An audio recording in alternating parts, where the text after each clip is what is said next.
নমস্কার বন্ধুরা, আজকে বানাবো ট্যাংরা মাছ পেঁপে আলু কলা দিয়ে একদমই মশলা ছাড়া পাতলা ঝোল। শরীর খারাপ হলে যেটা আমরা সচরাচর খাইয়ে থাকি।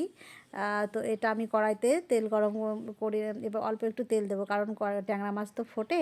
তো তাই জন্য একদমই অল্প তেল দিয়ে ট্যাংরা মাছগুলোকে সুন্দর করে ভেজে নেব, এপিট ওপিট করে। বেশি ভাজবো না, জ্যান্ত মাছের ঝোল তো। মাছগুলো একটু এদিক ওদিক করে ভেজে নিচ্ছি।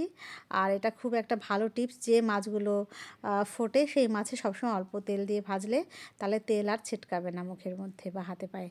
তো যাই হোক, আবার একটু তেল দিয়ে এই সবজিগুলো পেঁপে আলু কলা আমি লম্বা লম্বা করে কেটে নিয়েছিলাম, সেগুলোকে দিয়ে সুন্দর করে আমি লবণ হলুদ দিয়ে ঢাকা চাপা দিয়ে সুন্দর করে একটু ভেজে নেব। তো 1 চামচ লবণ আর একটুখানি হলুদ দিয়ে একটু নাড়াচাড়া করে এবার আমি ঢাকা চাপা দিয়ে দেবো। তো একটু নরম নরম হয়ে গেলে এর মধ্যে গরম জল আমি ঢেলে দেবো। তো গরম জল দিয়ে ভালো করে এটাকে সিদ্ধ করে নিতে হবে। আর তারপর মাছ দিয়েও এটাকে ঢেকে দিয়ে একটু একটা কাঁচা লঙ্কা আমি চিড়ে দিলাম। বেশি ঝাল আমি করব না, কারণ আমার মেয়ের শরীর খারাপ। তো তাই জন্যে এবারে আমি এটা ফুটে উঠলে ভালো করে এটাকে নিয়ে নামিয়ে কড়াইটা ভালো করে ধুয়ে একটু মুছে তার মধ্যে আবার একটু তেল দেব।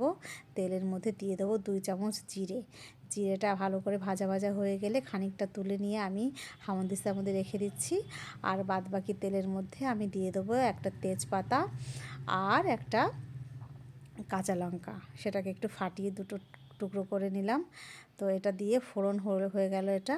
এবারে আমি এই সিদ্ধ করা সবজিটাকে আমি ভালো করে ভেজে যে ঝোলটা করেছিলাম ওটা আমি এর মধ্যে ঢেলে দেবো। তো মোটামুটি এটা ঢালার পরে ফুটে উঠলেই আমি ওই ভাজা জিরেটাকে হামনদিস্তা ভালো করে ওটাকে গুঁড়ো করে নিয়ে এর মধ্যে দিয়ে দেবো।